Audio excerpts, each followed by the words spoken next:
appreciate your information, but I don't like it. There's no nobility in poverty anymore, Dad. He's using you, kid, but you're too blind to see it. The point is, ladies and gentlemen, greed is good. Greed works. You asked interrogative questions around my face. It's gone. What are you doing? Come on. That is not paid for by them. That is paid for by the people of Detroit. You might be qualified, ML. I'm not qualified for this job. Let me tell you something. You want to go right now? Okay? You want to go right now? Hey kids, it's your old pal ML Elric with a special Thanksgiving edition of ML Soul of Detroit. And why do I say that? Because this show, like this holiday, is stuffed with turkeys or turkeys and stuffing. I don't know, but we've got lots of gravy for you, lots of sides, lots of delicious things to distract you before we get to Shawn. Oh, man. Oh, boy, end. Listen how shot my voice is. Isn't that terrible? I know you sound like Shawn, except you're excited to be here. I can't do any high-pitched voices or anything because it just cracks. Yeah. Well, I'm okay, by the way. Thank you for asking. We'll have to bring Rick Emmett back. I knew you were okay because you're a gamer. Because unlike J. McCarthy, you're going to perform no matter what's been done to you by the Big Ten. He's a little more injured than I am. Oh, really? By people's words? Was it everybody who went against him that hurt him? No, he got hit pretty bad against Penn State. Shawn, back me up here. They finally played a good team, I guess. No, Mike just so easily dismisses what that must be like to have everybody think you of all people to pull cheated and you had nothing to do with it, and yet people are going to think a certain way. But that would require empathy. It's not really Mike's strong suit. I'm so sick of this not playing a good team thing. Why doesn't the Big Ten stop worrying about all the bullshit going on with sign stealing and get your fucking teams better? Wow, that's great. Maybe if you guys shared that information with us, then we'd do it because you guys are the leaders and the best. So we could just thank you. Take your lead on that. Yep, but go blue. Thank you. But let's get to some of our side dishes here, and that's not meant to be an inappropriate comment. We have. Oh, let's just say dishes. We have Shawn Windsor here, so that would be the turducken, which is a bird that's kind of greasy, stuffed inside a big bird that is so dumb that it would drown in the rain because it looks up and doesn't close its mouth. So that's Shawn, which is delicious, right? No? Okay. Welcome back, Shawn. I was here last week. Really, but you're here in studio. I mean, unfortunately. Well, it's nice to see the young folks. Yeah, you're not running a mobile brothel in Los Angeles, so that's a good change. Shawn cracks me up. The first thing he said today was I here last week? Was I here last week? I've been on the road too much. I know. Yeah, he was eating French dips in Venice Beach. I did not. No. I did not eat a French dip. I wanted to eat a French. The Venice Whaler. No, it's okay. All right. What else is on your menu? Okay, yeah. So then we have Kalee Kniess, our NIL athlete from Michigan State, is here on her break to help us understand what's going on in what at one time was the most scandalous university in the state, but now is a distant second. Yeah, right. And she may actually be able to explain this Taylor Swift phenomenon to the old people out there listening. Yeah, I'm going to try, but I am not much help with that department. But okay. I will channel my inner Swiftie and see what I can do. All right. And if she struggles with that, we may have an assist from an unlikely source. And we want to introduce you to our intern, Al, who is here not only to help us inject a little energy into the show, but he's going to come up with a way for you to help support the show by exploring our options on Patreon. So when we offer that service to you later this year, if you don't like the options, don't blame us, blame Al. So Al, we're already throwing you under the bus. Welcome to the wild world of podcasting. Yeah, it's great to be here. Thank you. Okay, so listen to that. By the way, I can't believe that. Let's take a cue from that, Shawn. Yeah, okay. I can't believe he's 16. 16. That's crazy. I know, 16? And he came in here with all these beers and everything, and he had some pre-rolls and stuff. I don't know if his dad's probably not. I mean, are you going to put us on some new app that none of us have ever heard of? Yeah, well, Patreon, but I mean, well, I've heard of Patreon. Come on, I'm not that old. I don't. Is there a new one like Tick Face or something? I don't know. I could try. Tick I mean, face. do you want to be on Tick Face? No, I don't. TikTok? No? Never. No. Yeah, we I don't know. If we had some 12-second video of us dancing, that may kill the show. I don't know if that's one of the things that's going to ensure our financial security into the next generation. But actually, if you are trying to secure your financial security in the next generation, you may want to call our friend Luke Nowacki at Pinnacle Wealth Strategies, who is our only sponsor of the show, which is why we're going to try and add this Patreon option. We do have another sponsor, though, and that's you, the same people who sponsored Ricky Bobby's car. Or no, that was me who sponsored Ricky Bobby's car in Talladega Nights. But this is our version of low-level sponsorship. And this week we're sponsored by Bryant. So if you'd like to sponsor the show. Every week we are. I know. Every other week. He's a generous benefactor. So we will tell you how you can help support the show later in the show, and we'll tell you a little bit more about how to get a hold of Luke and what he can do for you to make your golden years golden, or at least better than they would be if you're just sitting out there throwing darts at a board and picking stocks and saying, well, I hope this'll work. But we are here with a little production about an old movie and greed, which seems like the perfect excuse to talk about an old subject and greed, and that would be our friend Kwame Kilpatrick. The bell. Wait, I didn't see that in the notes. The bell is going to get. It was in a I text. drove all the way here for this. What notes? It wasn't a text, Shawn, that you responded to, so we have to assume Seriously? that you reviewed it and acknowledged it. But there we go. So We got the young people in, and we want to talk about Kilpatrick. Well, it's kind of a big story, big news, man. Oh, he's done something wrong? Okay, that's hey, huge. you know that war in the Ukraine? It's been going on for 2 years. Enough forget it. already. Come on, let's move on. That's great. You're going to equate your Pulitzer to the war in Ukraine. That's nice. I would Go ask back you, out of town. Get out of here. I would ask you to break that down for us, but this show's supposed to be at least an hour and a half, or at most an hour and a half. So no, Kwame Kilpatrick is back in the news because, as Charlie LaDuff reported a couple weeks ago, he's getting ready to move back to Michigan. Our colleagues at the Memphis Commercial Appeal, which is a newspaper, believe it or not, said that he's about to get a new job with a nonprofit, and based on what that nonprofit paid its last executive director, he's probably going to make six figures, quite a bit above six figures. The only problem is, while he continues to spend and live very well, he hasn't made any effort to make restitution of the good people of the city of Detroit. Perhaps if he owed $1 million to Ann Arbor, Shawn would care. I don't know.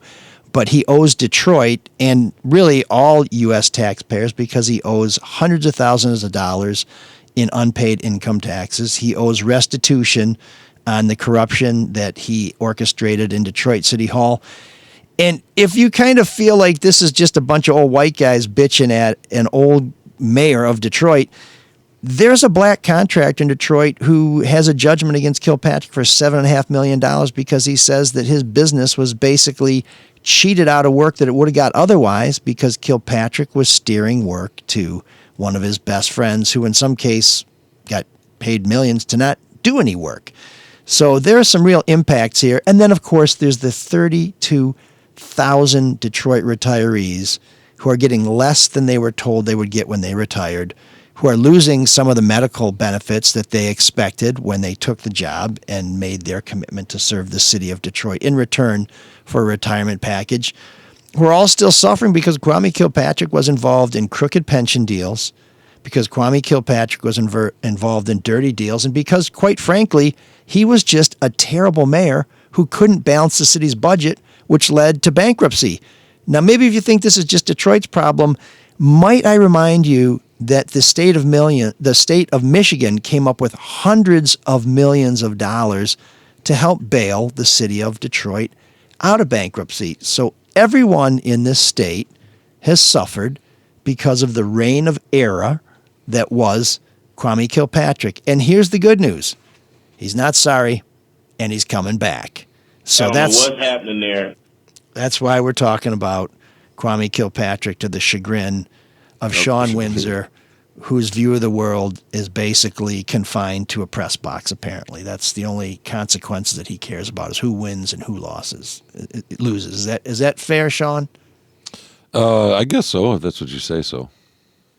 Well, I didn't know you had invested so much power in me. You seem to be somewhat obstreperous, and now I'm glad to see you falling into line. Oh, I'm just looking for a pillow. That nonprofit that he is now in charge of, you said he'll probably make six figures. What have the previous heads of that nonprofit made? So the last executive director made $132,000. And I would expect that Kilpatrick would get the same salary. Now, we tried to talk to the leader of this nonprofit. She didn't return messages. And But I she think says he's a changed man. And some people will know who she is. It's Alice Johnson, right? Who, Was also freed by Donald Trump after Kim Kardashian went to bat for her and said that she was, I think, basically a drug mule. Unlike Kwame Kilpatrick, she was a mother who had every challenge in the world, raising kids on her own, didn't have any resources, and says that she got sucked into the drug trade to try and support her family and get them through a crisis, and made the mistake, which she admits, of transporting some drugs or trying to transport some drugs, got busted, and because of the amount of drugs, she basically got this heavy-duty sentence, the kind of sentence that they're not handing out anymore to nonviolent offenders. And Trump pardoned her or commuted her sentence. People get confused about the two. I'm not sure which she got, whether it was a pardon or a commutation, but Kilpatrick got a commutation, which for all the Kilpatrick people out there, let me just be clear what that means.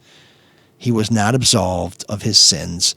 The president just said, for kissing my ass in one of your letters, begging for mercy, and because I have a lot of billionaire friends who are also your billionaire friends. who donated. Yeah, I'm going to let you out now after 7 years of a 28-year sentence. You still owe the restitution. You still have to be on probation.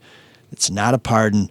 I'm just opening the door and letting you go, and go he has. Will the state garnish his wages?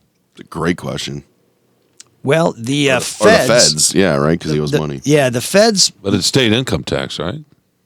Well, federal income tax. I don't know that the state. I thought you said it was state income tax. No, U.S. income tax. Uncle Sam's. My bad. But the feds did go after him when he opened the online fundraiser to try and raise $800,000 to buy this big house in a gated community in Florida. And they've tried to go after these funds, but because Kilpatrick is still pretty quick, when they went to seize the funds, the business that offered these donation portals said that they already cashed out. There's no money in there for you. We can't give it. Now, this Wayne County, which is supposed to collect the money for the state of Michigan, has done virtually nothing to try and get restitution, and it's been over 10 years. Why do you think that is? Do you think that's just ineptitude, or do you think that's on purpose? I think they're overwhelmed. They're busy, like a lot of people.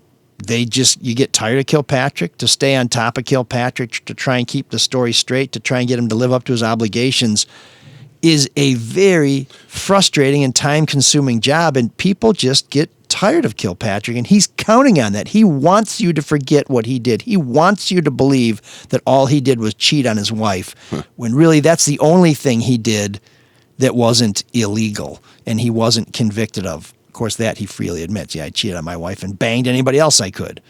I feel like he kind of, I don't want to say duped, but it's really interesting to me that Alice Johnson would hire him and say he's a changed man. She didn't know him before. She's not really from here. I know Kwame went to Kim Kardashian's birthday party. Was it her birthday party? I think it was a party for Alice. For Alice. And Kim Kardashian was there, and of course Kilpatrick couldn't resist the opportunity to go mug for a photo with. And he's very engaging. Other KK. He's very ebullient, right? So I mean, people can be drawn to this guy, and he's really good at getting money out of people. Yeah, I'm just surprised they hired him. Well, the whole organization is about trying to rehabilitate, help people move on. Mm-hmm. Trying to raise awareness of the plight of people who have been incarcerated. He certainly knows what it's like to have been in prison. He's spent some time in state prison. He spent some time in county jail, and he spent some time in federal prison. In each case, not as much time as he was sentenced to, and in each case, he got sent back because he screwed up. But his other thing is community engagement and generating publicity. That's what she said are the strengths that he brings to the job. And there's no question not wrong there that he's engaging, that people want to interact with him. And in terms of making news, this guy makes news even when he doesn't want to. I mean, LaDuff reported that he was looking for again, I don't know what it is about the number 800,000, but he seems to try and spend somewhere around $800,000 on his digs. And that was something that made the news, and I think Didn't he tell Charlie, hey, don't tell anybody where I'm living. I don't want the word to get out. Yeah, of course not. Why would he? He doesn't want people to know where he's at.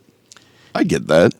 Sure, but who's a threat to him? I mean, no one's ever threatened him. A threat now, more probably annoyance. He doesn't want to be bothered Well, until he needs something, until he needs money. yeah, because he doesn't want people like us reminding him of what he did and what his obligation is. Because when you're in a relationship with Kilpatrick, it all goes one way. What do you think $800,000 gets you? What does $800,000 get you? Well, I think it would knock down 40 homes in Detroit. Where Kilpatrick is looking, Depends on where. a very nice house. Depends on where Oh, you mean look. real estate wise? Yes, sorry. Yeah. Yeah, I have friends that live over in that area, and they have very nice houses that are about that much. So Yeah, I mean, Just depends on where you are, because a lot of times it's a 4-bedroom, 3-bedroom ranch house. maybe in Ann Arbor. It is in Ann Arbor. Yeah, exactly. Not But where. when I was out in L.A., that's a studio. Yeah. well, here's a guy who loves Detroit, or so he says, even though he hasn't treated us very well, and he's not looking for a place in Detroit. But when he's probably looking for people to come to his church or to donate to him, I think Detroit's the first place. Where he is looks this to. church at?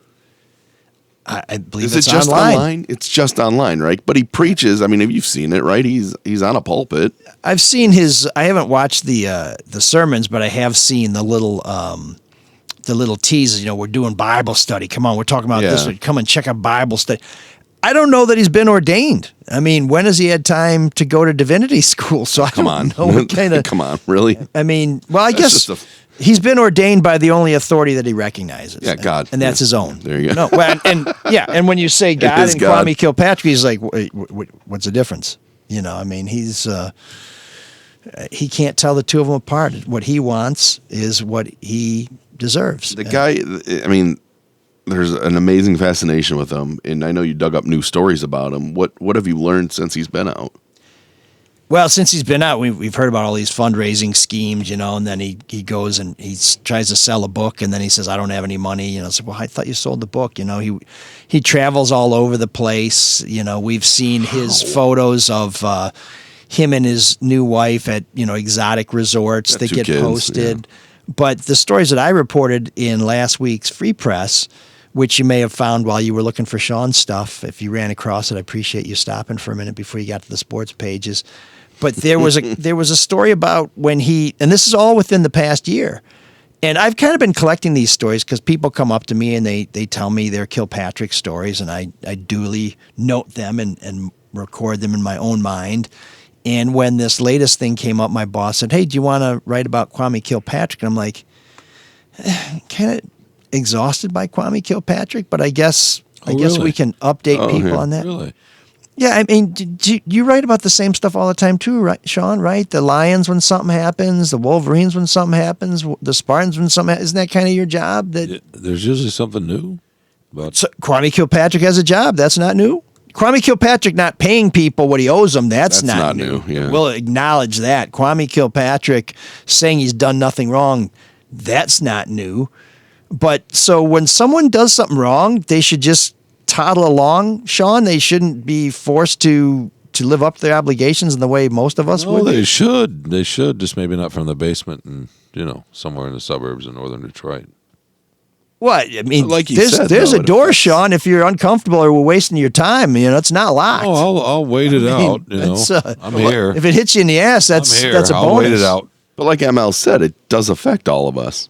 It does? Yeah, he laid it all out at the beginning of the show as to why it affects you and where our tax money went.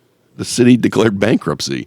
Yeah, this is a guy who's tried to divide Detroit on race to save his ass. And so now when you talk about what Kwame Kilpatrick did wrong, you're portrayed as a racist or as someone who can't get on with their life. I'm like, we've all tried to get on with our life. He went away for 28 years. It was a just sentence. We figured that would be fine. He is a very privileged person, and he owes a lot of money, and he doesn't seem to be paying any of it back, but he seems to be spending a lot of money. Yeah, so I guess back to the story. So what happened was earlier this year or late last year, he had a lawyer ask the judge to suspend or end his probation. He had 3 years probation after his sentence was commuted, and he said, I really want to end my probation because it's a hassle to check in with the probation office. You know, they have to approve my travel. And you're like, well, how do you travel so much without having a job? I guess, well, whatever. We'll move on. And by the way, the lawyer says he's a changed man. He regrets everything that he did. He knows it was terrible what he did. He's very sorry. He's completely different. He's learned from his mistakes. And then Kilpatrick tries to raise all this money for a fancy house. Then he goes on Fox 2 and says, well, I didn't do anything. Then he goes on the Today shows and say, nope, I didn't commit any crimes. And the judge says, no, we're not going to end the probation early because that should only be done for people who truly have changed their lives and are sorry and are making amends. This guy hasn't made a restitution payment in almost 10 years. So there's nothing different about Kwame Kilpatrick. Ridiculous. Well, I think another good example is the Costco story. Well, so after this story runs, Teresa writes it because she covers the federal courts at Teresa Balls of the Detroit Free Press. She also bores Shawn a lot. But anyways, Never. She's always writing about crime, Shawn. What's it do? Somebody commits a crime, whatever. After Adam and Eve and Cain, why are we reporting on this? People have apples and kill their brothers all the time. She moves forward. So, you know what, Shawn? You're so wrong on this, but you hit the same note. If you're really not that interested and you don't really care, we got Kalee and Al here. They're going to have some great stuff to throw in. I know. I want to hear what they have to say. So that'd be nice. Yeah, well, we were going to get to that, but you keep interrupting with the same old bullshit about, I'm so tired of Kwame Kilpatrick. Yeah, that Dr. Mengele, enough Didn't with you just that say already. you were exhausted by him? I want to move on, but this guy keeps doing the same stuff. Yeah.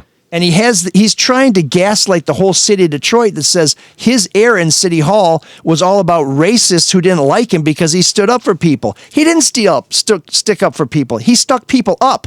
He cheated everybody in the city of Detroit. He betrayed his oath to his family, to his constituents.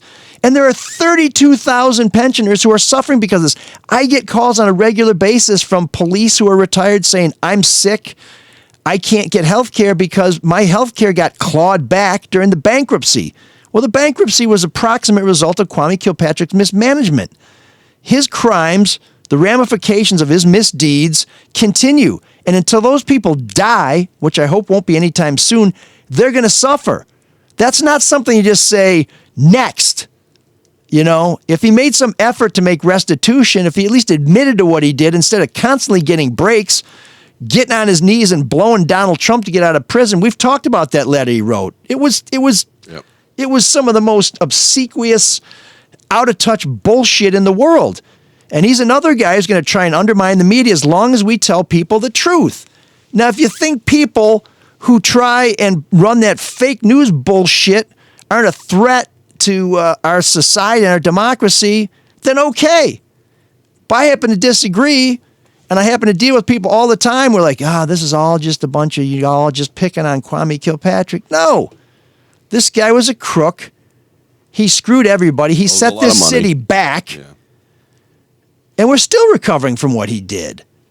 Don't you think he should repay the money, Shawn? Yeah. Okay. But he's not. And yet he's spending a ton of money.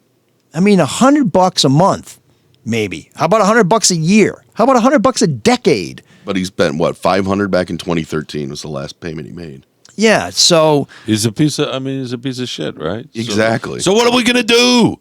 How long do we have to keep talking about it? There are pieces of shit everywhere. Well, we can talk about all of them. Right? To me, part of this show is about telling people what's really going on, and this is what's really going on. This is a guy who's trying to pull the same game again. He's moving back to Detroit, Shawn. He's going to be running this same narrative. He's going to be trying to do what he can to divide people, to dupe people, to take advantage of people so that he can continue to live a comfortable, no consequences life. Yeah, like he always has. And you know what happens? People see that. When you see this guy move through a crowd, people flock to him.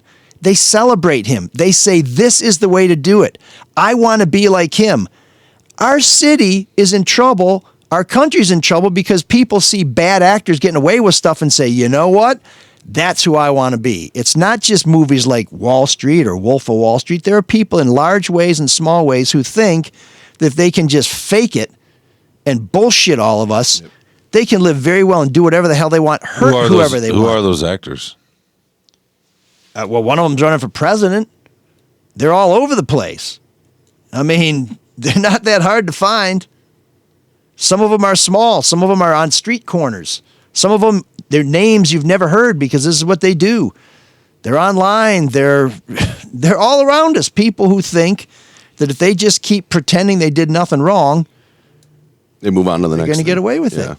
So after Teresa wrote this story, I don't know if Shawn. about I don't paying- know if Shawn thought Teresa couldn't get over, it, but anyway, she About wrote a paying the story restitution, right? about Yeah. the judge saying he hasn't changed. This was in February.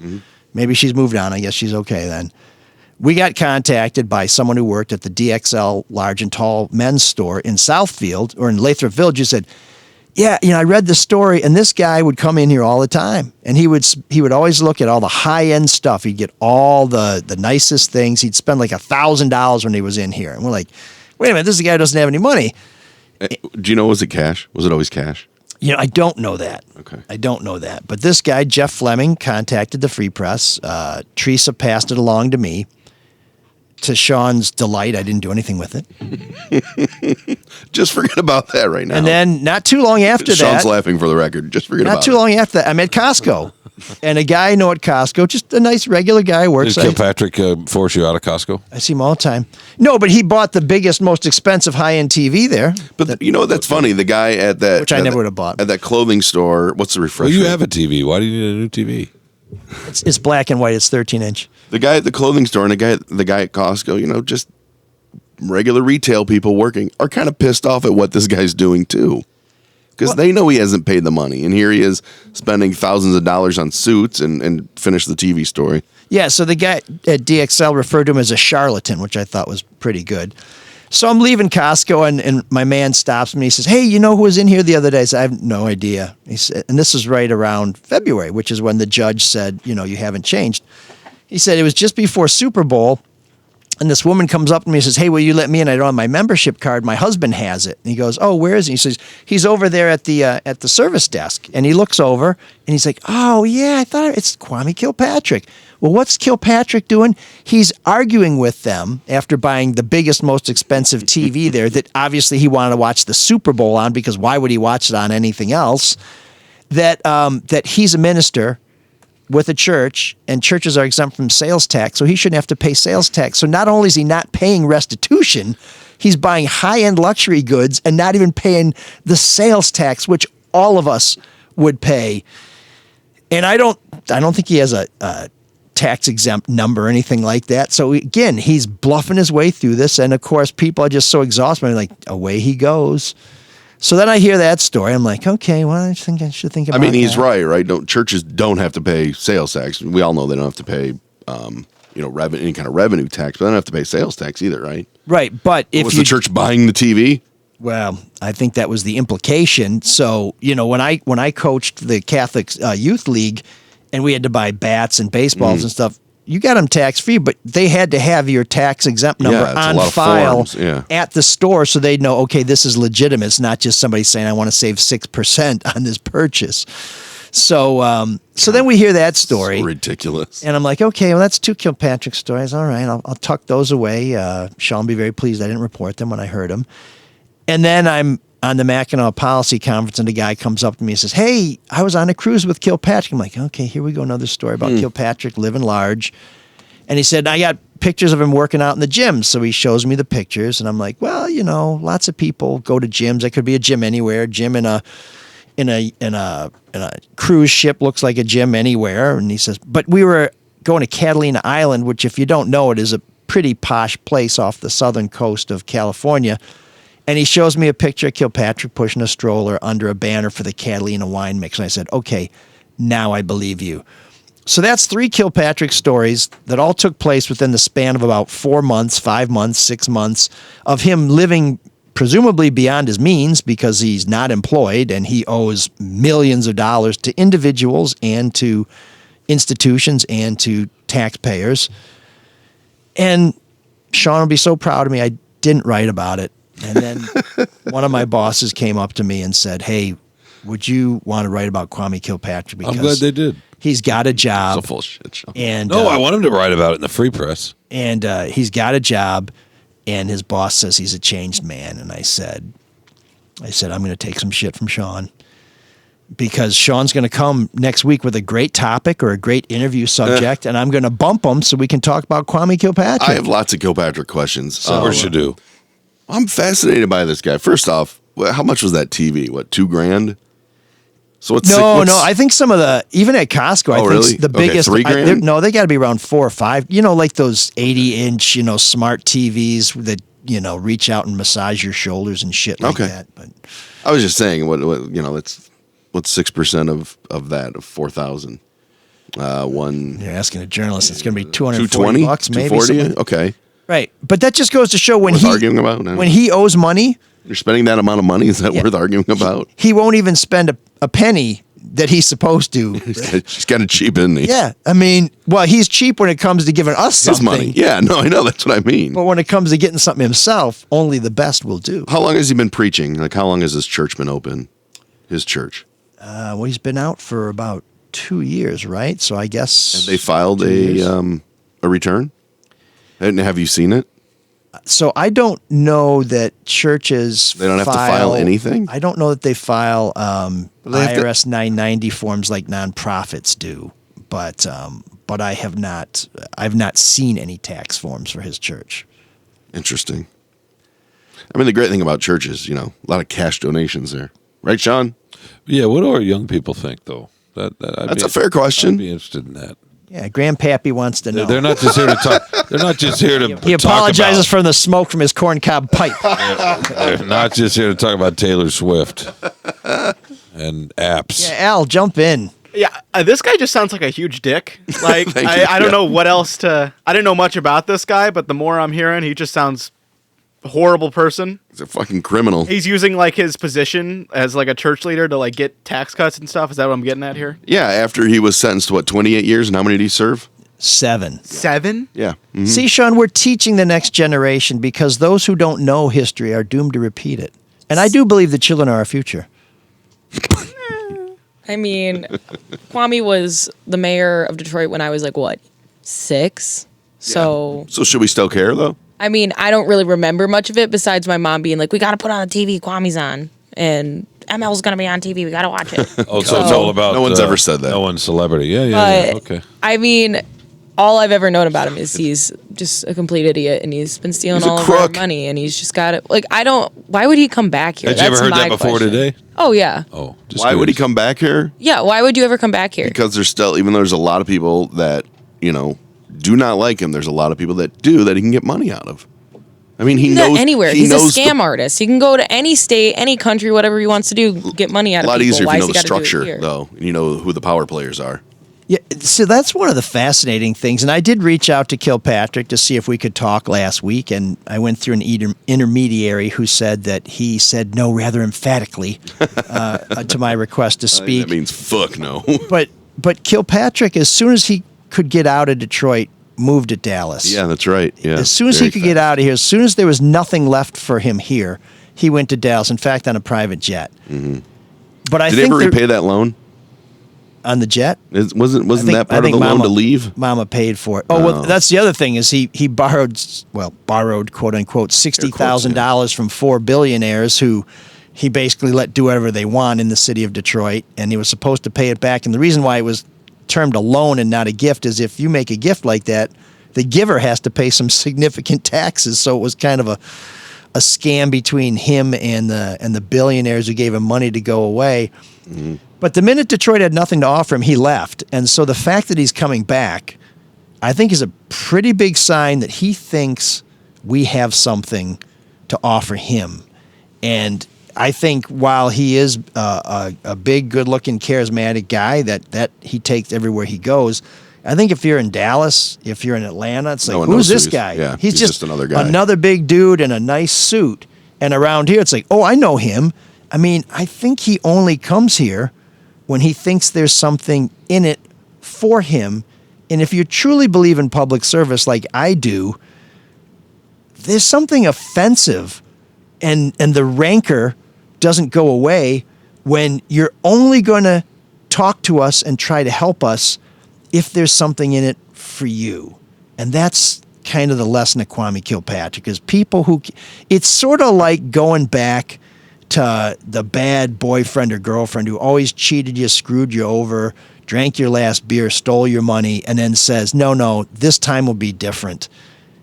I don't think it will be different. And if people are aware of how he operates and what he's all about, maybe they'll be able to avoid making the same mistake again. Right, Shawn? That sounds good. And Shawn, when is your guest coming on today? What time is it? Oh, I thought we were just going to riff. We have some fun young folks in the studio. You two kids, stop fighting. Well, we can, but you're kind of dragging it out a little bit with your digging in your heels at Kwame Kilpatrick. Well, you just asked nobody me a cares. question. Well, no, you kind of keep dragging us back to this. So we talk about one way we measure people's interest in news is by how many stories get read and people subscribing and stuff like that. And how'd that story do? Probably well. And Kilpatrick's going to love this. He's like, you're only writing about me to sell newspapers. My friend, we've never sold newspapers very well, so let's just take that off the table. But there was tremendous interest in this story, both from people who don't like Kilpatrick and his defenders who, in their comments, have shown that they know very little about Kilpatrick. So we are kind of, Shawn, giving the people what they want. No, which I'm is glad kind you of wrote the about it. purpose I'm glad you wrote about it for sure. Yeah. What this show is supposed to be. Press. Show is supposed to be an extension of our journalism. It's supposed to take you behind the scenes. It's supposed to explain to you. I'm sorry that I'd rather talk. I'd rather hear you sing Triumph. I'm sorry. Have you I've gotten done any? that before too. A couple times. I just want the fun mic in here. Have you gotten any other tips since this story of seeing him around town? Or yeah, somebody.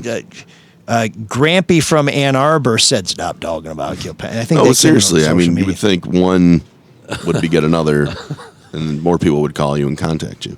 Not yet, but the more I'm out in public, the more I get these stories. Yeah. So I'm sure there'll be some more. Now, Charlie seems to get quite a few, and then they kind of pop up all over the place. So I think, it's like when you flood the backyard, the worms come up at night. Sure. So I think there'll be more coming.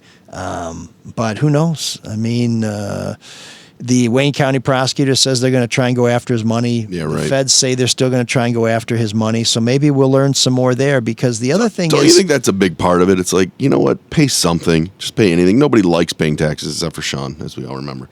But nobody likes paying taxes, but we all begrudgingly do it. The guy owes over $600,000 in unpaid taxes. So pay something. Yeah. Why is he exempt from that? Well, he doesn't want to pay $240 in sales tax when he buys something. I guess it all comes down to the same thing. They should take the rules are for other people. They should just take the money. I think you hit the nail on the head there. I mean, right? But your people want to gut the IRS. My people? What are you talking about? Yeah, your people don't want audits. The Swiss? No, the Speaker of the What are you House. talking about? The Speaker of the House was trying to cut a deal a few weeks ago to fund Israel, right? That had to do with cutting the IRS. Yeah, this is a good lighthearted topic. Let's get to the IRS. Oh, but I'm just well done. No, Kilpatrick is a P. You know what I mean? It's yeah. Why doesn't he get his wages garnished? But hold on a second. Why isn't the infrastructure taking care of that? That is a much bigger deal. Not some one. What'd you say? Dick? Yeah, he's a dick. Yeah, there you go. He's a huge dick. So why isn't he getting taken? Why isn't money getting taken out of his paycheck? Because according to him, he doesn't make any money. How much of a paycheck does he have? Yeah, it doesn't matter. There are folks out there that work at $15 an hour jobs that get money taken out of their paychecks. That pay more taxes than he does. Well, or get their wages garnished or whatever. There are also people that don't have rich friends that could get them out. That's exactly the point. That could get their sentence the problem. Cut by 3/4. That's the problem. Whatever. He didn't do 28 years because he wrote a letter to Trump. Sure. Well, and he had friends with money. That's the issue, not him. There are grifters like him all over the place. Why isn't he paying the consequences? What is wrong with our society that we can't do this? Well, I mean, I think it starts with him. No, it doesn't start with him. It starts with people way above him. I think there's a lack of ethics with the guy, and now he wants to be a preacher. I don't know. I have a big problem with it. Well, I think Shawn does hit on something that's important, is when you have rich and powerful friends who allow you to get away with anything, you can get away with anything. Exactly. But I think we all get that. It's like, can you at least pay something to what you owe? But he's not going to do it. He hasn't done it in a decade. Well, good. So Then somebody's got to do it for him. Then I'm glad people are out there pointing. So what are you out. going to vote for? What are you talking about? Huh? You want people like that to have to pay what they owe? I gotta tell you right now, whoever is in power is not going to change the structure of the system. Full stop. Period. Oh, really? You think the current White House would have let him out of prison? No, I just mean the structure of No, winners Obama of, didn't. Of winners and losers. Exactly. People who see things strictly in terms of black and white are always like, well, Obama's going to pardon him. It's like, so let me give you another history lesson. Obama did not like Kilpatrick. Obama why would almost lost the presidency because he couldn't campaign in Detroit because he did not want to be seen with Kilpatrick. The young folks are looking at their watches, by the way. So No, they're enjoying I this. got an email from work. Uh-oh, are you in trouble? Because they've got porn on their watches. No, It's- some kid It's just just Al. body slammed a Not garage. her, in that's me. Lansing. Just It's out, fine. yeah. Wait, what happened? Wait. What's this about a body slam? Some kid just body slammed a garage in Lansing, and they're looking for him. That was what my email was What does that about. mean? Therefore, it caught my attention. Wait, no. J. Rue What do you Campbell? mean by body slamming this is a youth garage? speak. You want me to read the email? No. What's body slamming a garage? This email says, do you recognize one of these knuckleheads? They body slammed a garage door in the middle of the night last week. Yes, you read that correctly. They ran full speed and body slammed the garage door, Oh, they causing ran a into lot it. of damage. Oh, so they hurl their bodies into the door to try to dent it. And if they get caught, they'll have to pay more than Kilpatrick. Is that in East Lansing? It was actually in Livingston County. Is that a Michigan State thing? So good. So it's not at one of the homes I have to rip off children, as Shawn had pointed out before. I would hate I've never if said I would rip hate off if my children. sharecropping scam were somehow I've never said undermined by Have we ever said that? Have we ever talked about him ripping off children? As a feel. I think he might have been called a slumlord at times. No, I thought it had more to do with I want to go watch my football and I don't want these people to get paid. What?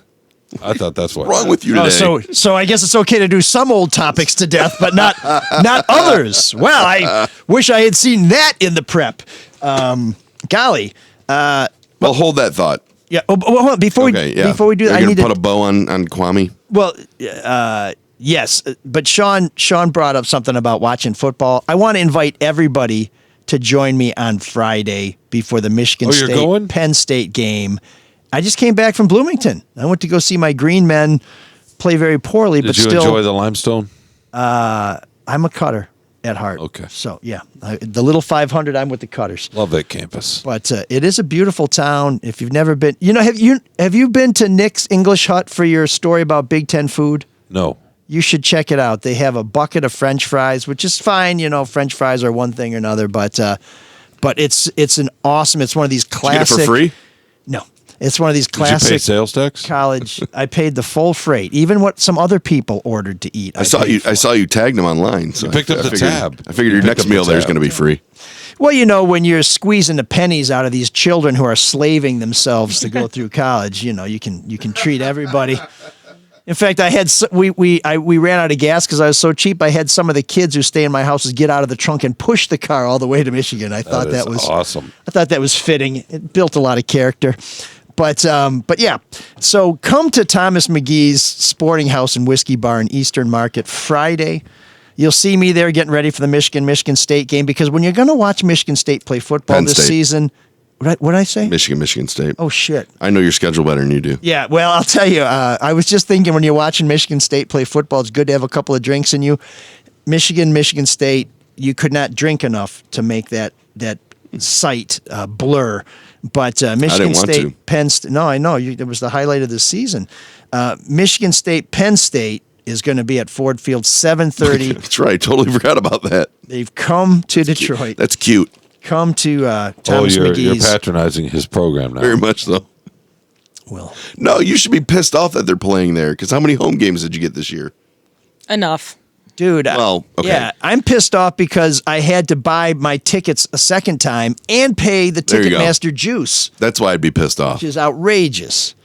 And you guys, They shouldn't be do you doing guys that. do Ticketmaster? Are you just used to paying more than a ticket costs? Yeah, I think Ticketmaster is a complete and total scam. is. We use other websites whenever we're going to like a concert or something. I hate Ticketmaster. They're a monopoly. But they help you avoid the fees. These other websites. I'm not the one who buys tickets. My mom. Okay. I'm just saying what she would say. Is this another youthful kid app somewhere that I don't know about? I'm just kidding. I actually get most of my tickets off Facebook because they have like What? a little student Facebook group. So people who aren't going to the games, so I buy them off of there. Like Marketplace that's or something? That's interesting. It's like Facebook groups. The only game I actually went to this year because Nice we're a fan. hockey school. Sorry, but was the Washington game, and I just got them off some girl on Facebook, and you Venmo them money. And How long did you stay? I tried really hard. I left at halftime. Were you in the student section? Yeah. Because that did pay out pretty quickly in that game. It was like the first quarter. The only reason I was staying, it was the first game they were selling beer, and I was like, at least I can have a beer while I watch us okay. lose. Now we're getting. They should have been selling hemlock. Do you guys even know what Craigslist is, by the way? Yeah. Hello, Craig. This is- Really? Yeah. You guys still use it? No. No. No one That's does. how you get kidnapped. Yeah. No, that's Backpage. Was it Backpage.com? Yeah, Backpage. Damn. Okay. Did you boo, by the way, when you were there? I don't.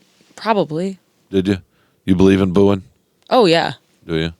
I was just curious because Jared Goff was booed Sunday. The Lions were booed. The 8-2 Lions were booed.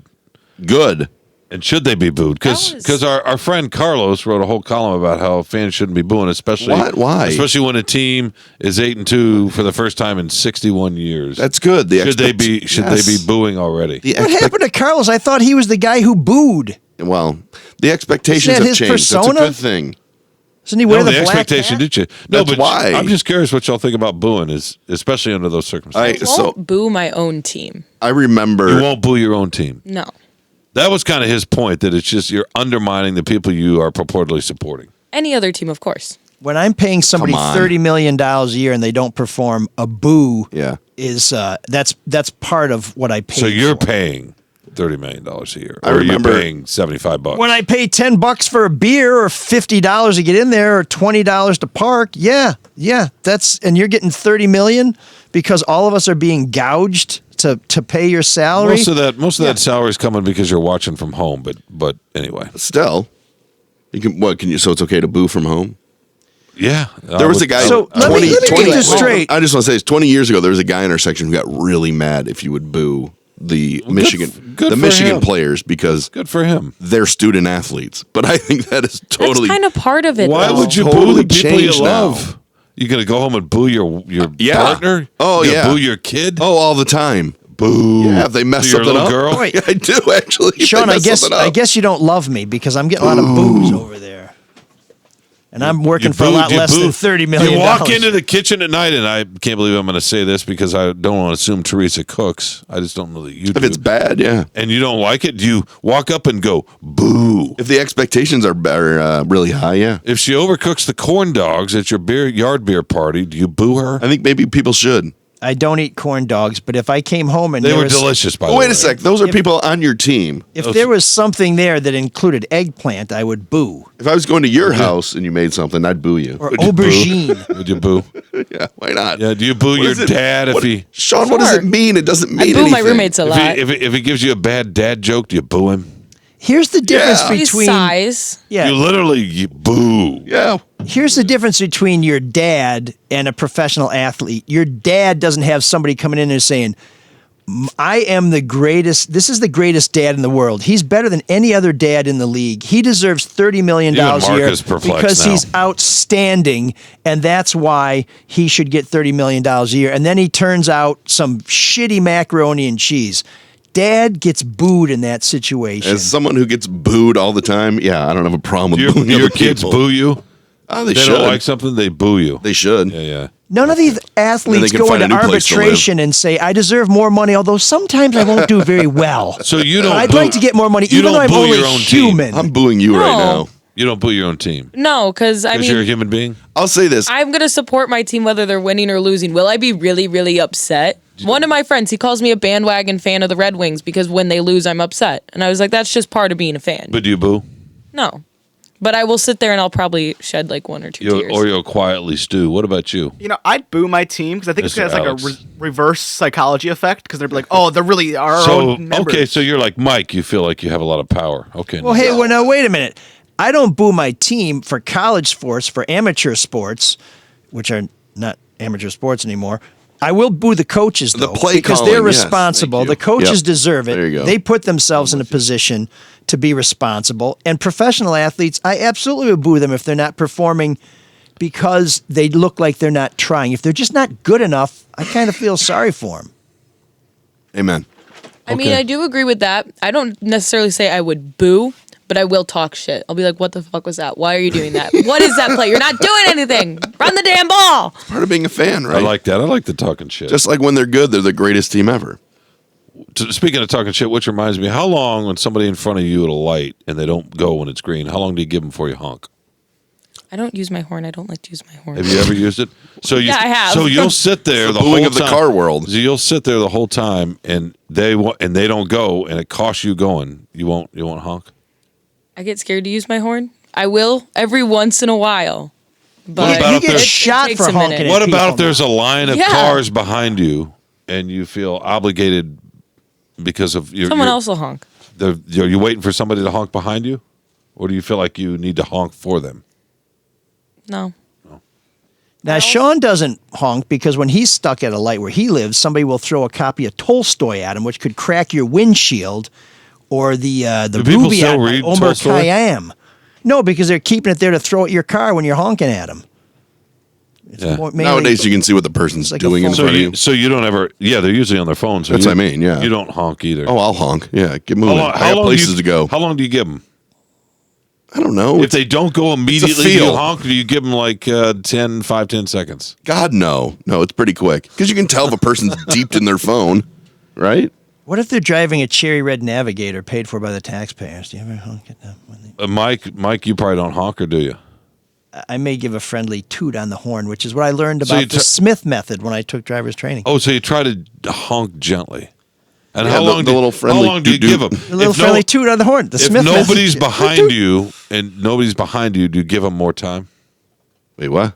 In other words, if you're at the light and somebody's not moving ahead of you, the first person at the light, and nobody's behind you, it's just the two of you, do you give them more time because you don't feel the pressure of somebody being behind you? Maybe. Can we get back So, to Kilpatrick? no, because So what does this have to do with booing? Guys, It's a- this it's is a this form is of the booing. this is the amazing world of It's Sean's mind. compressed air booing. So a couple days ago, I was driving. Let me hear it. Let me hear it. Doing one of those left-hand turns on Woodward that everyone has to do, and the car in front of me just totally deeped into their phone, as was I. Next thing I hear is honk. I'm like, oh shit, because I thought it was me, and then I realized no, that's about that person. So I went by, kept going. I felt bad, because I knew I was doing something wrong. I wasn't paying attention, but ultimately, it didn't matter. I couldn't do anything. So then I turned down a side street to go home, and there's a Gardner White truck there. And then there's another truck unloading stuff on the other side, so you couldn't get through. And 3 cars are sitting there. And so my only response was to roll down my window as I, in a huff, went in reverse to turn around and just went, assholes! As if that does anything for anybody. So but I no was wonder angry. no wonder you boo. Well, I want them to be You aware. actually yelled out assholes. Yeah, I don't think they heard it.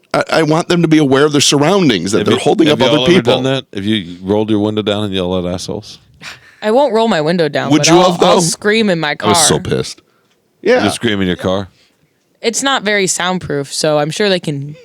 If it's quiet enough, they can hear me. Have you ever done that, Mike? Sean, Have it was you- about me venting, though. I Have didn't you think rolled they your would, window it down would- and yelled I don't out? think it would change the behavior one iota. No, of course not. But Mike, have you rolled down your window and yelled out asshole? I'm more of a sunroof finger guy. Something that's kind of charming about seeing a hand raise above the roof of the car with one What do finger you do? extended. Are you always at 10 and 2 and just patiently waiting for everybody? No. I honked at somebody this morning on the way, and I don't like doing it. But there they was do? a line of cars behind me, and I could tell the person was not going to hero syndrome. go. Yeah, you know. So you were what I the mean? hero. No, I wasn't For the everybody hero. behind you. I just wanted to move it along. Okay, I'm sorry for changing the subject and making everybody laugh. Let's get back to what we were talking about. Yeah, let me change Let's the be subject. miserable again. Yeah, let's go back and be miserable, please. Let me change the subject one more time to some more high-priced wearables. Yeah, no, let's not Yes. talk about anything that people Our can relate merchandise to. store is open. Stop being a dick. If you'd like to get some ML Soul of Detroit swag in time for the holidays, we are having a holiday pre-sale. Ooh. This is Are you a booing the holidays? very You heathen. limited time. We will collect sales tax. Oh, I'm sorry. And you can find a link to the our merchandise store at mlsoulofdetroit.com. The merch store will only be open until November 29th. That's so that we can ship this to you in time for the holidays. So if you'd like to get some of the great Soul of Detroit swag that occasionally you've seen Shawn wearing on the show. Occasionally. I loyally wear it every week. No, I mean, we don't broadcast the show video every time. So I'm saying... Sorry. I'm sorry. I'm not very smart. When you tune in and you see Shawn looking fetching in his Never fetching. outfit, you can get some of that for yourself at mlsoulofdetroit.com. Fat and bald, but never fetching. The purchase supports the show, so it's another way that you can support us while getting some groovy swag. So please avail yourself of this opportunity, this limited time opportunity. Marc, should we tell people about how Luke Nowacki can help them? If you got a lot of money and you don't have to pay restitution, you want that money to grow for you, why don't you give Luke Nowacki a call, 248-663-4748. Luke will look at all your investments, if you have any, or all your cash, and say, hey, this is what you have. Where do you want to be? How old are you? What is your goal? Let's get you on target. So give Luke a call, 248-663-4748. Because when you call Luke, he'll make it all about you, sweetheart. Can't find the audio. Oh, here it is. Securities and investment advisory services offered through Mosaic Wealth. Sync member FINRA-SIPC. Mosaic Wealth. Sync is separately owned, and other entities and or marketing names, products, or services referenced here are independent. Mosaic Wealth. Inc. Oh man, the geeks have inherited the earth. Did I do that? What a dork. Does him wanting to play with us again mean that he's turning into a geek? Or we're turning into cool guys? Yes. This week's geek is not going to surprise anybody who knows me. Taylor Swift? No. I think if we've learned anything over the last couple of months, this is going to be a Michigan with this thing. show, we've learned of my love of football. And so if you're one of those people who doubted that our glorious Detroit Lions were going to come back against the Chicago Bears, who lost faith in these warriors, these people who have represented us so well, and left the stadium, then you are my geek of the week. There were people that left the stadium? They did, a few, yeah. Oh, come on. Well, there were 3.5 minutes to go, and they were down 12 points. Did anybody boo them? No, they were probably the ones that were booing. Do they not watch enough NFL to know that game's not over at that But it doesn't point? happen often, in fairness to them. Oh my God, on you're behalf so of my weird. fellow Lion fans, I am Fairness to outraged. them. No. I mean, they were making a decision based on numbers that On were traffic? in their favor. Right? How often have you seen that? The Lions have never done that, so that's the first time they've ever Hey, when come the back like Lions that. scored Stafford had some before the comebacks. 2-minute warning, Not and two had those scores with timeouts, 3.5 minutes to go. Yeah, it was possible. No, it's possible, but I don't know that they've ever come back 2 scores, 3.5 minutes to go. I'm sure it's happened. Not lately. You don't think it's happened? I thought I saw a stat that was the first time that kind of comeback had ever happened. I mean, tell me the Bears didn't Lions that game. The old Lions. No, right? that's Kicking a that different field goal question, for sure. at 4th and 1. Stupid. But okay. We All have right, to go to sorry. the we have Anyway. to go to the music. When do we get to hear Right now. about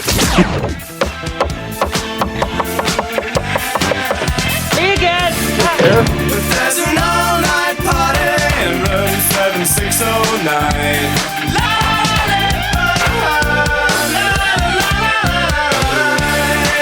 And you can dance together all night if you've got the time.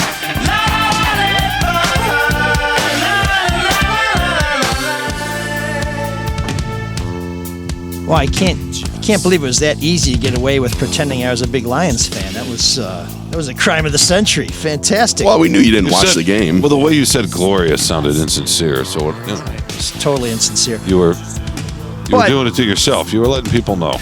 But this is an opportunity for us to turn the show over to somebody who's a sincere and committed gentleman who never makes a promise he won't keep. And you may remember last week, Shawn pledged to Lilija that he would come up with something from Robert Bradley's Blackwater Surprise Room 7609 this week. Did so, you? Sean, I just told you I came up with something better. what are we listening to?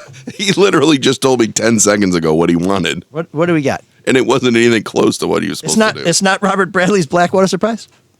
Not a hidden gem No. from the Robert Bradley's Blackwater Surprise catalog? He wanted this, but that's not what we're doing. Because you can't just spring it on me 10 seconds before. No, but I just, Chrissy Hind is The best female singer. Awesome. In rock. And I just thought it'd be fun to have something awesome in here for a change. Well, instead we have ML's pick. I mean, during this segment, it's an awesome show, except for those 5 minutes. Sometimes you're the worst today. Unfortunately, even sometimes 15. I don't doubt Bob's love for Shawn, but he knows this show, and that's why he contacted and said, "Hey, you know what? Thank you, Bob. Why don't you play a little English beat, Mirror in the Bathroom?" Which is appropriate because this is about the time in the show where Shawn goes and sees himself in the mirror in the bathroom Great at band. Drew's house. Great band. Oh, that's a fun song. Sorry, Lou.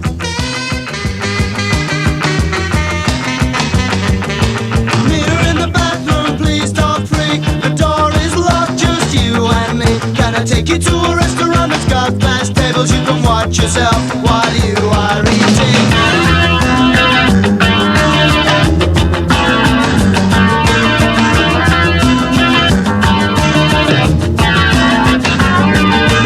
Mirror in the bathroom, I just can't stop it. Every Saturday you see me window shopping.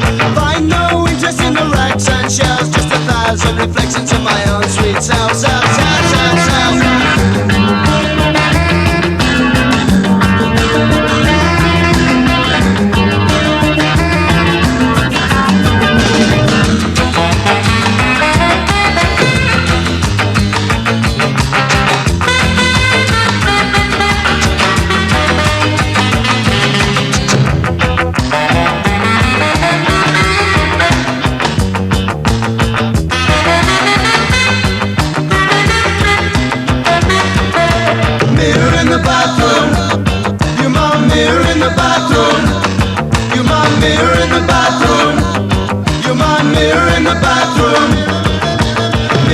Bathroom recompense for all my crimes of self-defense.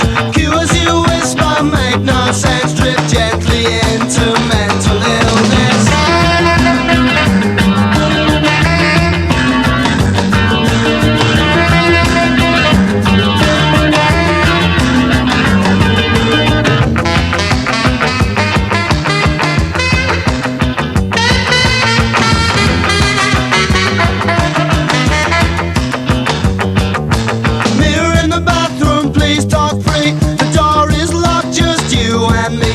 Take you to a restaurant that's got glass tables. You can watch yourself while you are eating.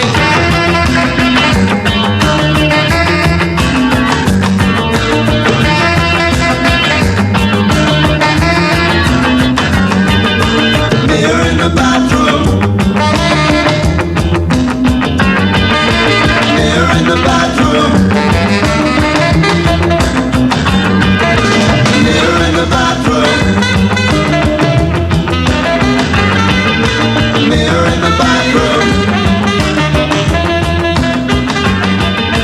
Mirror in the bathroom. Mirror in the bathroom. Bob, thanks for bailing Shawn out. No, we had it covered. I forgot to tell Marc at the top of the show. We had it covered. That's English Beat Mirror in the Bathroom, brought to you. Thank you, Bob. Room 7. So I think we're going to start to broaden Room 7609 out next year to something where, rather than just limit ourselves to new wave music, which I could listen to forever, which I think is already well known, what we'll do is we'll invite you to offer a song to us by a well-known band, but it's a song by that band that people might not know, that they might not appreciate. So we keep with our hidden gem theme. So it's something deep track. Yeah, exactly. There A you B-side, a deep cut, whatever. We'll be thinking about So that. songs people didn't want to listen to whenever they were published 20, 30 years ago. That sounds great. No, it could be Beethoven's Sixth.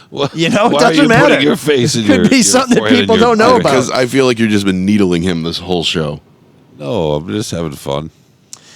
Well, I can't wait till the end of the year when it's time to pay Shawn, and I don't, and we'll see what happens. And he says, "Wait a minute, okay. Where's my It's okay. Where's my restitution?" Although I drive here for the love. it will be somewhere short of the 7 figures that's owed by Drive for the Love. by Hizzoner. That's it. I get all these emails from people saying, it's disrespectful to refer to him as Hizzoner. You're only doing that because he's black and blah. It's like people have been referring to the mayor of Detroit as Hizzoner for 50 years. I called Duggan that. I called Governor Whitmer Her Excellency. I called Tony Morocco King Tony. That was disrespectful. The corruption kingpin of Macomb County. There was one thing that was disrespectful with him, and that was when he first got into office, and way too many people called him by the first name. You just said Duggan, right? Yeah. So, and we do that with everybody else. No. I will say this. Elric always refers to him as Kilpatrick. No. I'm not talking about Mike. I don't mean Mike. I mean, he was referred to by his Kwame. Yeah, and that wasn't fair when he first got in office before he revealed who he was. That's fair. Mm-hmm. Because we didn't do that. We certainly don't do that with white politicians. We don't do that with any other politician. Even Obama was always Obama. Nobody says Barack, right? True. Well, or Joe. Some people might say Sleepy Joe if they want to, be derogatory to him. The Donald, yeah. Well, but the thing about Kilpatrick is he tried to come across as very approachable, and so he wanted to be, Kwame. But once he got to be mayor, in fact, when I wrote a profile of him, this is a funny behind-the-scenes story about journalism and copy desks and white folks who don't quite get stuff, but. There was a scene right after he was elected mayor, and he was at the Renaissance Center, and this young black kid came up to him and said, "Hey, Kwame." He goes, No, it's Mr. Mayor now. We ain't boys.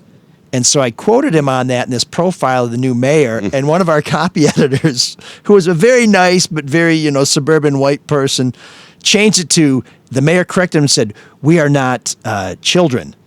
So she took it out of the quote from, "It's Mr. Mayor now, we ain't boys," to, he said, "It's Mr. Mayor now," and then pointed out to him that they were not related. That's not... or that they were no longer children. That's not what he meant. It's like, okay. No, we're not she's right? But, I mean, she's just so like, yes. Stupid. She looked at it and said, well, I guess she's saying that we're no longer children because now I am elected the mayor of this. I say, whatever. Next time, check with me. In a direct quote, "We ain't boys" means we ain't boys, not we're no longer not tight. Yeah. We're no longer under the age of 18. So, room 7609, please send your suggestions to mlsoulofdetroit@gmail.com.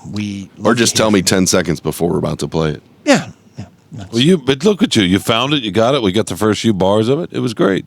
That's right. And that's how quick you are. Lilija, we should say that Shawn did check out Robert Bradley's Blackwater Surprise and decided it wasn't new wave enough. Well, yeah, it wasn't. I got lost watching Here Are Cats and Dogs That Are Friends videos. Sounds about right. You know what I mean? It's a lot like this show.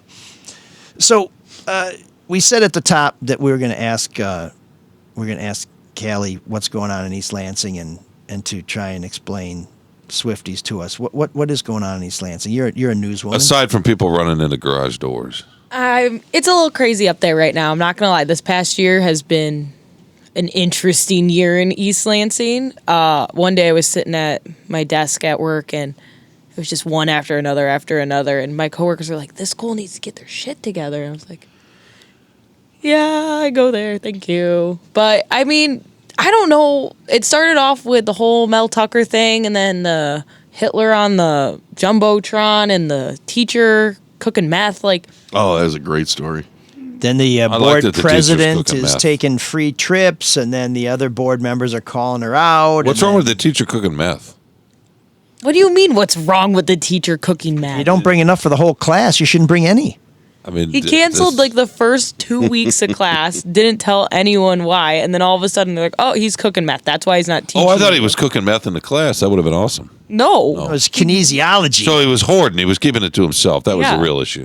One of my friends, her roommate was in that class, and she was like, "Yeah, it was really weird. We just didn't have class for so long." And I was like, "How do you?" I mean, are they all going to get automatic 4 points? Do they have to take a new class? They lost the first. So it's okay for Brian Cranston, but not for this fellow. I was going to say, you have your own Walter White in the school. That's cool. I got to tell you, though. That's a TV show. This is real life. Everything you just mentioned, though, pales in comparison to what happened last February 13th, which was the shooting.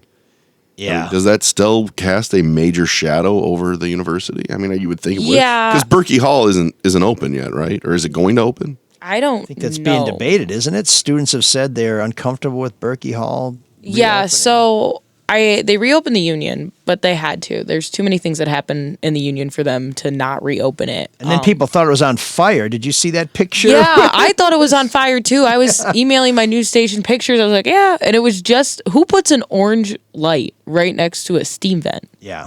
Well, Oh. Colleges. just be glad somebody didn't think it was a heliport. That would be the next crazy thing to happen there. But We were freaking out. We were like, this union can't win. Nothing good happens in that building. oh yeah, I was like, what next? No, but it definitely does. We're doing some, like, on the 13th this year, we are not having class. Nothing can be due that day. I think it's the day of and the day after we have off of class this year. And they plan on continuing to do that for the years coming. But I don't know. I haven't had a class in Berkey. I had a class in Berkey the year before the shooting. Have you been back to the union? I have. I didn't think I was going to go back, but I was tailgating and I really had to pee. Oh. So There you go. Life goes on. Well, that's, yeah. Berkey Hall was always one of my favorites. I hope that they do reopen it and that people are able to, go there for what it was meant for, which during the week was studying, and during the weekends it was peeing during tailgates. But it's locked up during the weekends now, so we've already lost that very important function. But it's a great building right on Grand River. I mean, it's a beautiful building. It's got great classrooms, and it just, through no fault of its own, was the site of a terrible tragedy. I mean, it's awful. And I know I'm teaching feature writing again next semester, and every year I start my class, no matter what version of journalism I'm teaching, I have the students write their own obituary, because it's meant to figure out what their writing is like. brutal. It's meant to give them an opportunity to kind of assess their life at this point in their life, and to look ahead to what they aspire to, and to talk to people who can tell them about them, so they can write about a subject they know intimately. They can do some interviews that are kind of easy interviews, and it sets a nice baseline for the semester.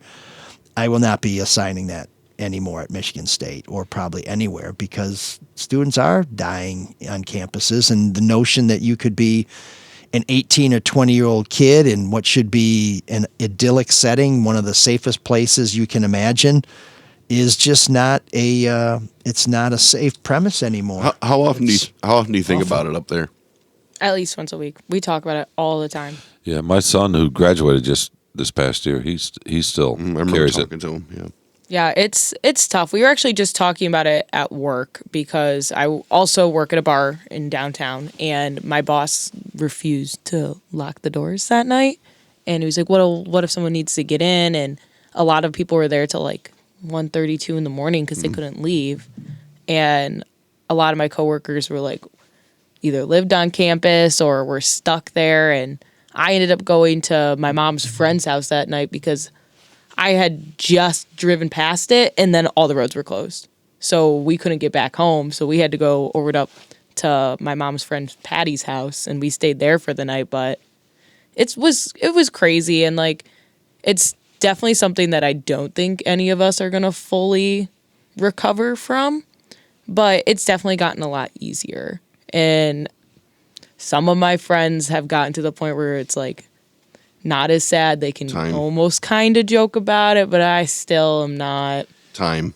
Yeah, I don't know about joking, but yeah, I mean, it's scary. East Lansing has been a scary place the past couple years. I never thought, like, growing up, I always went there every week for tailgates, but now it's like, oh, there's a shooting here, there was a stabbing there, like, walking downtown, like, I just did a big feature story on it for one of my classes, because we got pepper sprayed outside of El Az, because the cops were trying to control riots.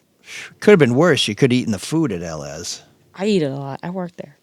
I mean, the food that people bring into El Az, because obviously the cuisine at El Az is fantastic and has been. Hey, I'm a bartender. I don't make the food, so just come get a drink for me. Well, the margaritas are pretty good there. That's why I would go there. The margaritas and the chips. But so what about Taylor Swift? We've talked about her on this show, and I don't know what makes her different than any other.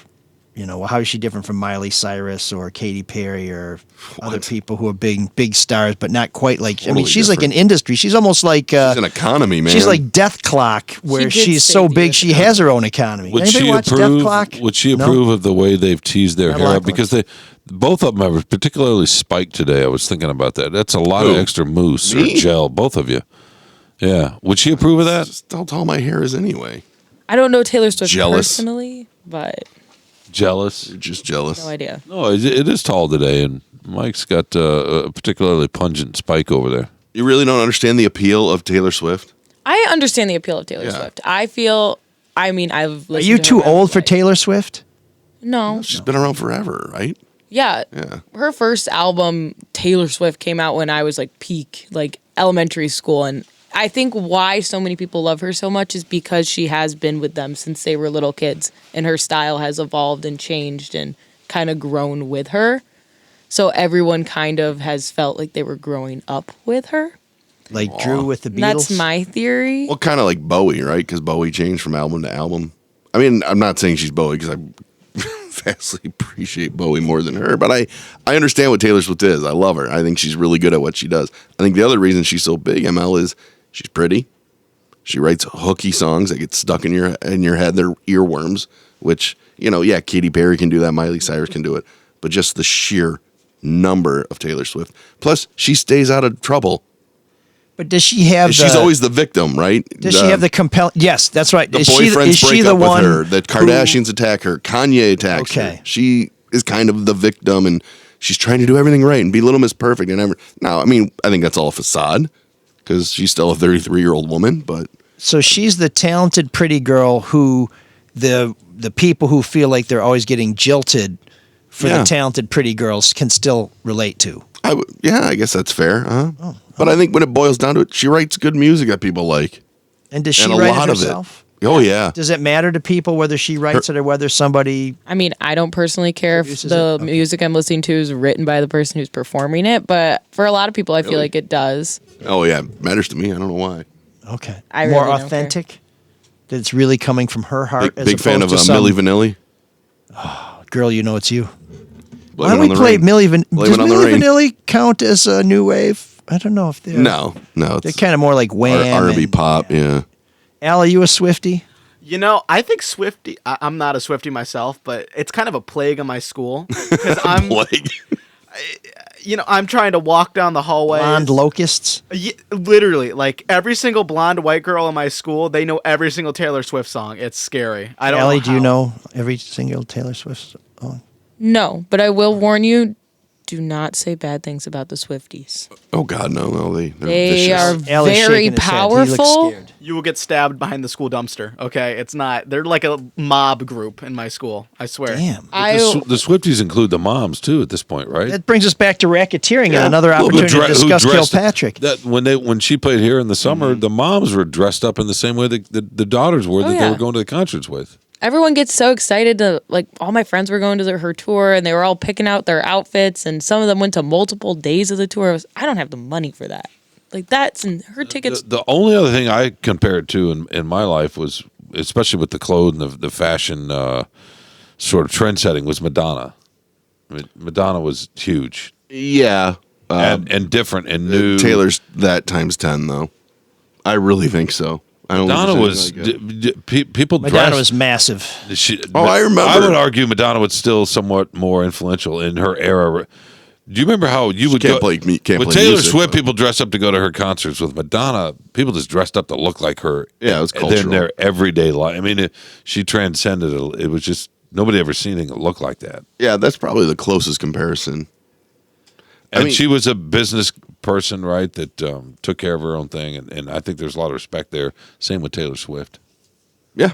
right? Yeah. A lot of people don't like her music, but think she's awesome because of what she's built. I don't like your music because I have to hear it all the time because I have two little kids at home that listen to it non-stop. But Yeah, I wake up with earworms of her stupid songs in my head constantly. my daughters were of the age when Katy Perry was big, and they'd sing along in the car to the songs, and I'm like, well, you're Eye of the Tiger. Or you're whatever. singing Or- about a three-way, and all of a sudden, the and Tiger. I hope you don't continue to sing Eye that of song the when you get to Tiger. school. But they just Katy Perry was big, but not like Taylor Swift. Wasn't that a lyric of hers?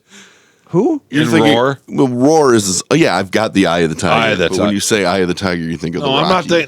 not thinking of Rocky. Survivor. I know, was but thinking it sounded like I was Survivor. thinking of the yeah. lyric in Roar, which I heard in ballparks all summer one year. She writes some pretty good anthems too. You look up all these like old pop songs that you used to listen to when you were a kid, and they're all about like the grossest or like like rape or stuff like that. It's crazy. And you don't think about it when you're little. No, you never realize. Like the song "Whistle," I loved that song when I was a kid. The Yang Yang Twin. Like, is that who you're talking about? No, who is it? Is it Jason Derulo? Oh, Jason Derulo. Yeah, Can you play that for a second? No. Jason Derulo. We don't have the rights. That's one of the few songs where I would actually take over the radio. I'm like, you're not going to listen to that shit. I don't want you to. It doesn't say anything. I'm sure I've heard it. Necessarily bad unless you understand what he's talking about. Yeah, no, it's deceptively simple. It's insidious. It's not good. Shawn, you got your thesaurus out? I've thrown a few words out there for you today. Wait, what'd you say? Fastidious?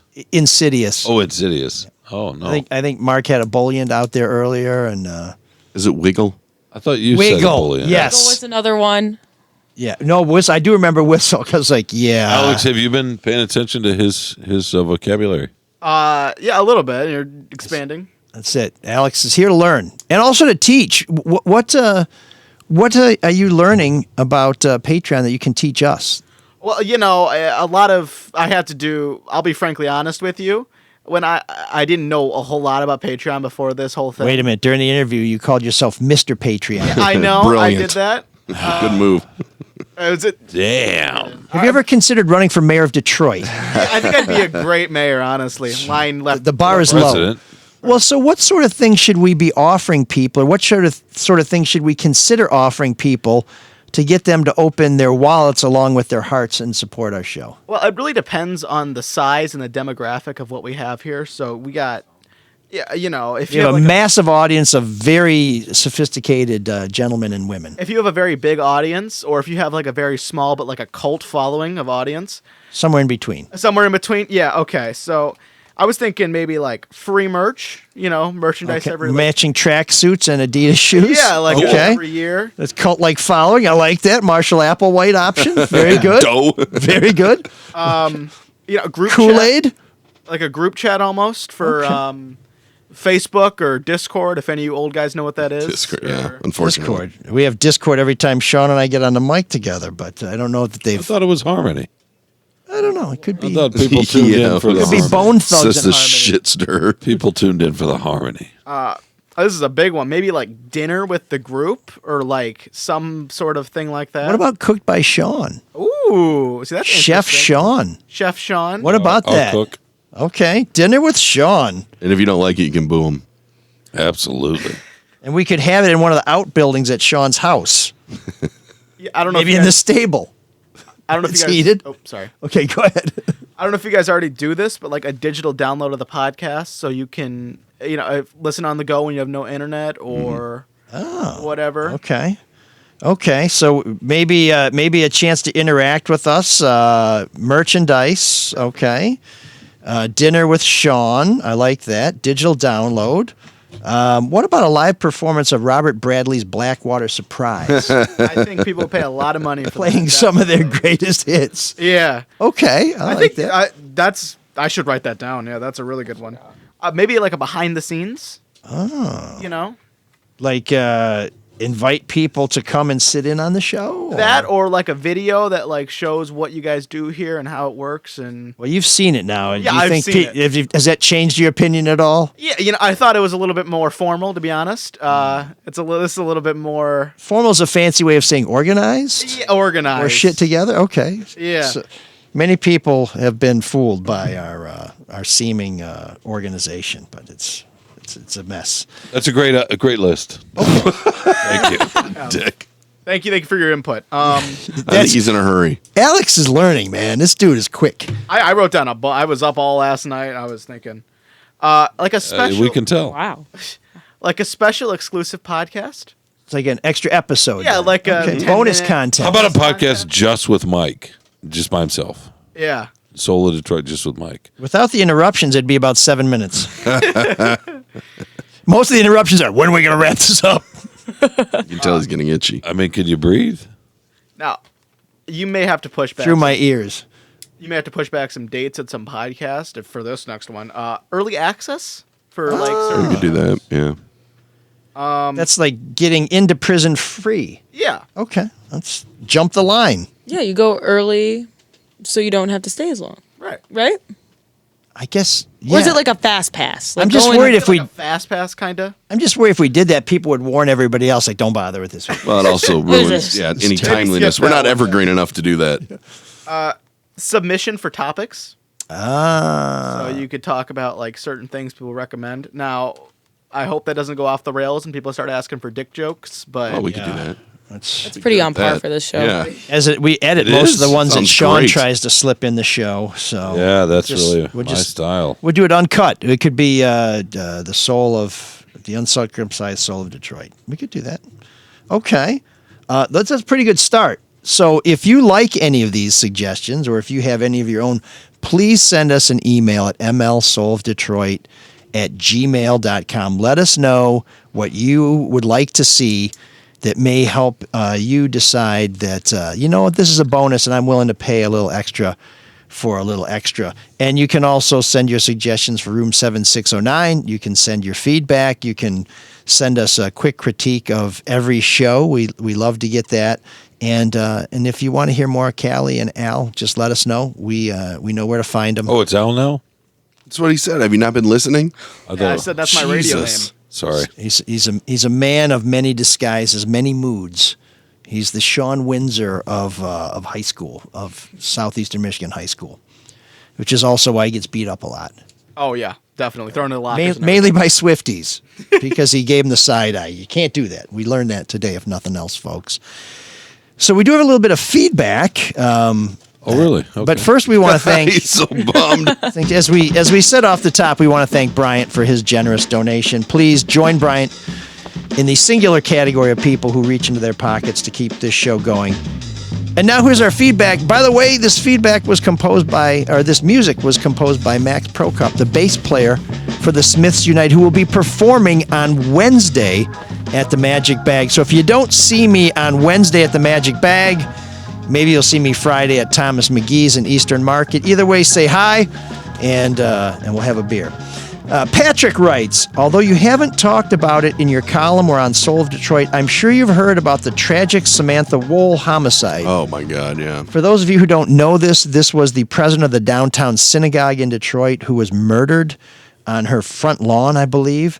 The downtown synagogue is a fascinating place. It had been basically abandoned for decades, and now it's coming back with a fairly young congregation, and there's a lot of energy and a lot of excitement around it.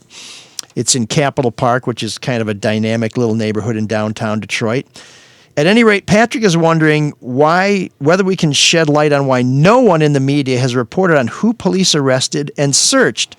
Surely this is a matter of public record. I recognize that police presumably would not disclose these records under FOIA, ongoing investigation, etc., but it shouldn't be hard to figure out through other legal channels. I absolutely understand innocent until proven guilty, and I don't support doxing someone for curiosity's sake, but I think the public interest in this matter outweighs any particular person's subjective privacy interests. It seems like in other high-profile cases there's been more public scrutiny of persons of interest, even before they were criminally charged. If I'm looking at this wrong, I'd love to hear your thoughts. On a side note, I love the new Kwame anecdote from yesterday's column. I got an A, LOL. So that's the one story we didn't share with you here. You can find that on our website because I'll have a link to my column on there, and we'll have a link to Shawn's columns as well. That's from Patrick. No need. So we're just going to plow right through. So it's not really easy to find out who's been taken into custody. Generally, we used to have somebody in police headquarters in Detroit. We had a press room on the third floor, we should do a whole show on that at any rate. And you might see people coming and going, or you might see them waiting in the lobby for their lawyer or for somebody to pick them up. But we don't know who these folks are. And while there are records created, they generally are not released, and they're not subject to FOIA, as Patrick points out, because it is an ongoing investigation. There are exceptions to this, and they are rare exceptions. In the case of Stephen Grant, you may remember 15 years ago that the Macomb County Sheriff and prosecutor were talking a lot about that case, and everybody knew Stephen Grant was a person of interest long before he was arrested. But in a case like this, there's not a lot of public records that we have access to, and so you kind of rely on your human sources. Do you know somebody who's working the case? Do you know a defense attorney who's been hired to represent that person, and are they willing to talk about it? Are they willing to get out front and say they questioned my client, but they're not a suspect, or they were brought in and they may appear to be a suspect, but they're just a person of interest who's aiding in the investigation? We really are at the mercy of what people are willing to tell us at this stage of an investigation. And here's the sad fact of the matter. There are so few reporters working the crime beat these days that we just don't have the relationship with police to try and get behind the scenes and find out what's really going on. We don't have people who hang out with cops on a regular basis. We don't have an office in police headquarters. And we don't have the kind of sources with prosecutors where somebody might be able to say, hey, I got this case, and you won't believe who we're looking at. This doesn't mean that reporters don't know who the suspect is, but we're reluctant to publicize any name until charges have been brought, unless, again, it's an extraordinary case like they may be at large, they may be a threat to other people, like a real obvious threat to people.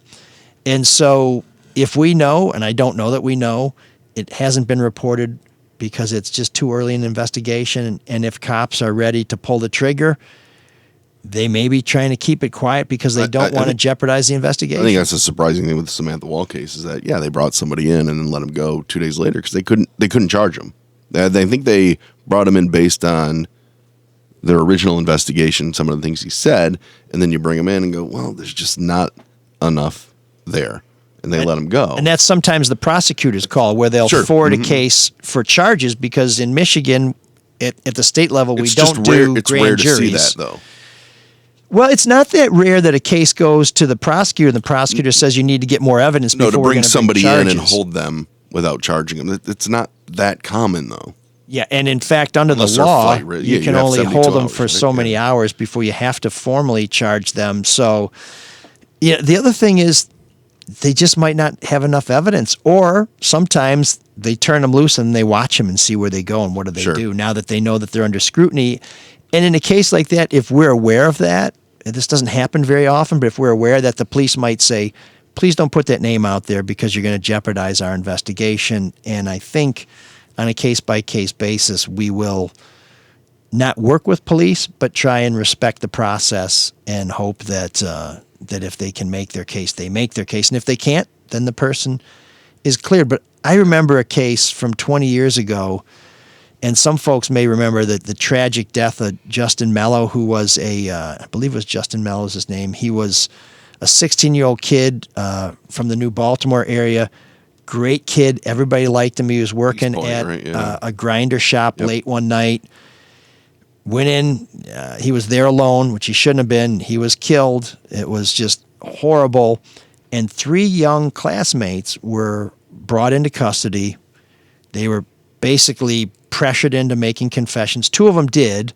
One of the kids had some developmental disabilities. The other kid was just highly susceptible to pressure. Mm-hmm. The other kid was probably the toughest kid I've ever seen in my life. He was 16 years old. He was built like a pit bull, and he just stared back at the cops and said, F you, you don't got nothing on me. The other 2 kids were both charged, and ultimately I think they were convicted because they pleaded guilty. The convictions were overturned because it turned out that this young man was killed by 2 other kids from the area who were on a murder spree, believe it or not, across the country where they were robbing restaurants and killing people. So sometimes you have a person of interest, sometimes they even confess, and sometimes it's the wrong person. So we have to be really, really careful with these things, because I think the one thing everybody agrees on is that whoever did this horrible thing should be brought to justice. And dare say if they're required to pay restitution, they should pay restitution. But yeah, Patrick, if this person was deemed to be a viable threat, I think that this name would come out into the public domain. Yeah. But there's a process issue, and this is why you really do need to support the media, because the more reporters we have, the more time we have to spend on these cases and do our own investigations. So thanks, Patrick. And I want to share a little feedback from Michael, who posted on X, formerly known as Twitter. God, am I sick of reading, formerly known as Twitter. He says, sounds like the homeless held a soup kitchen in Shawn's rental car in Los Angeles, as in the Will Ferrell, Mark Wahlberg flick, The Other Guys. Mark, do we have a clip about the soup kitchen? Well, here she is. They left her under an overpass for the night. Bodily fluid and hair samples, we determined that a bunch of old homeless dudes had an orgy in the car. You know what that's called when they do that in there? It's called a soup kitchen. It's pretty rough stuff. Not long after that, a mama raccoon came along and gave birth on the floor. Oh. Placenta blew out all over the back window there. Yeah, and then to top it all off, some joker comes along, takes himself a nifty little dump in the driver's seat. This is what I would call a spite shit. Believe me, everybody that was in on this orgy was more than willing. In fact, they even left you a note here. Thanks for the F-Shack. Sean. Love Dirty Mike and the boys. So, did you get a note in your car in L.A., Shawn, last week? I did not. I did not. You're running an unlicensed soup kitchen. That there. was the damnedest thing, though. It's so weird. I mean, yeah, it's slightly unnerving. It's better that it's a rental car, not your car, right? Well, If it yeah. were your car, you'd feel even more violated. I would have turned the car in immediately. Yeah, Dirty Mike and the boys have a way of voiding the warranty on that personal vehicle. I listened back to last week's show because I always listen back to the show, and when Shawn was unspooling the story, I thought, oh my God, when is this going to end? And am I this tedious? But the payoff was worth it with Shawn can spin a good yarn. Shawn's Sometimes it rental takes car a while to get to it, but and the mysterious green. I love hearing his random, ridiculous stories about nothing. Thank you. So Michael, random and ridiculous. I like that. Well, they are. They're very random. I'm fascinated by you, Shawn. Shawn's encounter. I'm not happy with your prediction for this weekend, but I'm fascinated. Dirty Mike and the knows? boys. I don't back down on it want to now. see Michigan. Have we gotten this far into a show without mentioning Connor Stallions and Jim Harbaugh? I want to see Michigan win. Nobody they'll mentioned probably Connor end up in the Stallions. Rose Bowl if they do, and I'd love to go back to LA. Oh, it's always about you. Pretty much. Yeah, you go back to LA and find that Jack. No, I want to see him He's win. got to get the French dip. He didn't get it last time. No, I want to see him win because it's good for business, for the newspaper. How about because you have friends that you love and adore that went to school there and really want them to win? Dirty Marc and the boys. Yeah, that too. Oh, for sure. So last week, You know what's funny? I just want to say this. When Michigan State was in the playoff, what was that, 2014? When did Alabama roll on them? 15. was 15. 1,000 years ago. It's amazing. 15. I didn't. Or was it 14? People were blown away that I said, yeah, I want Michigan State to win. And the only reason was because I knew people that rooted for them. I didn't know any Alabama fans. So why is that so hard for you guys to root for Michigan? Because you know people that went there that would be very happy. No, I try not to root for them. Arrogant asses. Not you. Cheaters. They're a bunch of cheaters. That's it. Oh, fuck off. They're not a bunch of cheaters. I don't know. Guess they're such assholes. So last week, somebody on the show made a bold You too. prediction about the legal fight when Jim Harbaugh was saying, I can't wait to testify and talk to the judge and be like Tom Cruise and Clarence Darrow and all other shit. Does anybody remember that prediction, Mark? I don't think we're going to get to the bottom of it because I think this case, like a lot of criminal cases, I'm not saying that crime was committed here, but there's going to be a settlement. There's going to be an agreement, and we'll never get to the bottom of it because somebody's going to say, we're willing to take this, and they're like, great, we're going to move on because people generally don't want to go the whole 9 yards and find out who did what. They just want it to be over. They want to feel like somebody got punished and we're done with this. Are you taking a victory lap on that? Because if you let the rest of that clip play, I said, we are going to get to the bottom of it because the NCAA will still do their stupid, 4-year investigation. I don't remember that part of it. Well, that's what I said right after. Actually, I do remember that. That's why I edited it there. I just wanted Swami Elric to get. And his by the credit. way, they had a deal. They had a deal in saying place. It's nothing. The linebackers It is coach nothing. now, right? Well, but that's a different issue. There's And he's a no fucking way idiot. that Harbaugh had no idea what was going on. Why? Why was Harbaugh so close with some random coach that probably would have only spoke to him a couple times a year? Maybe he had a broken vacuum.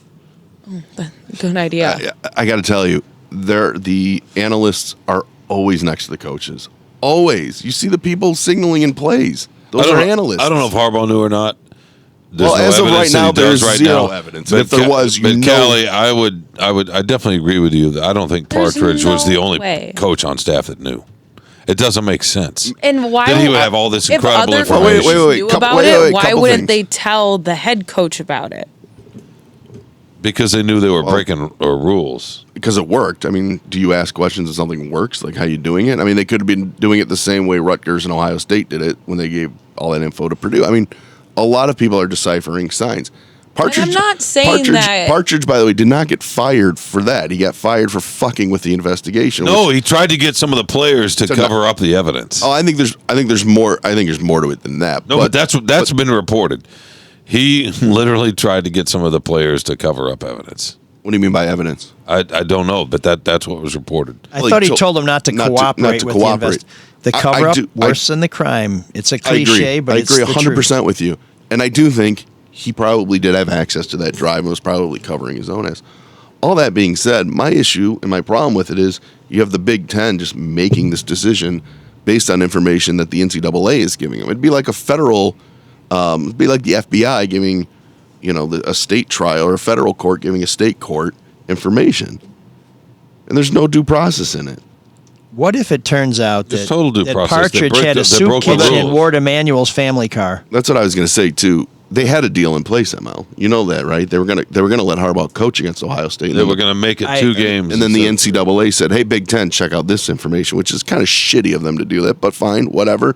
It happened. Now they have to pay the price. I don't think that's shitty at all. I find Harbaugh as exhausting as Trump and Kilpatrick because people who believe in their innocence will not be swayed by the facts, and it takes so much energy to keep up with the latest developments. That Or people have biases against them.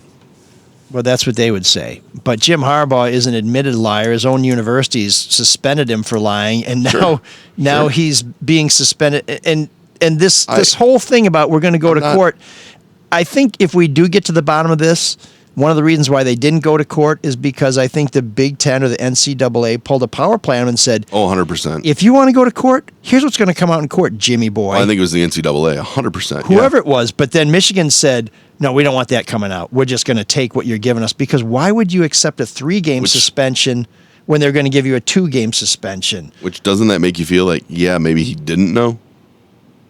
No.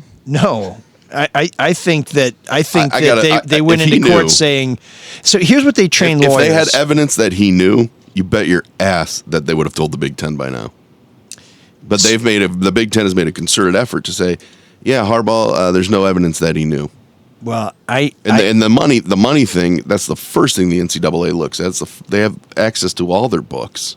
And now we know it's Uncle except T, for Uncle whoever the T's fuck books. that guy is. Yeah, Ed Martin 2023. Agreed. I mean, you're right. When Michigan has a championship squad, with the exception of the '97 team that Lloyd Carr had, there seems to be a taint with it. It's not leaders. That's a lot of championship clubs.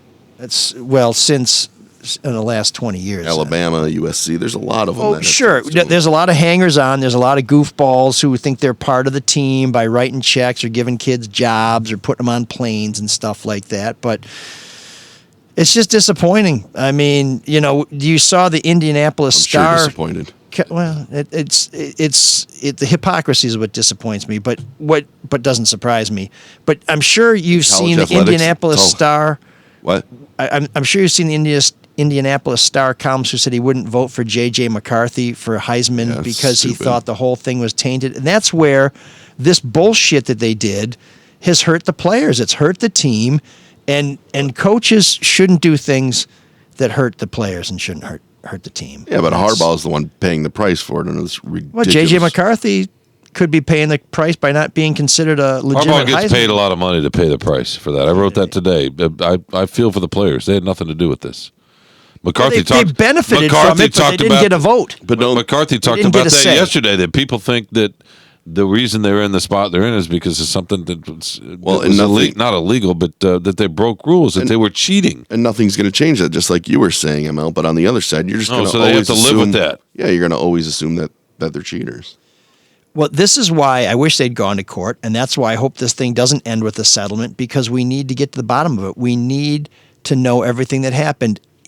look at Gabe Leland. Here's another public corruption case. Oh yeah, let's go back. The man was caught on tape bribing somebody, and in the end, what did he plead guilty to? Misconduct in office, because they cut a plea deal to resolve the case because nobody had the will to take it the whole way. And I'm afraid that's what's going to happen here, because we do deserve to know what's going on.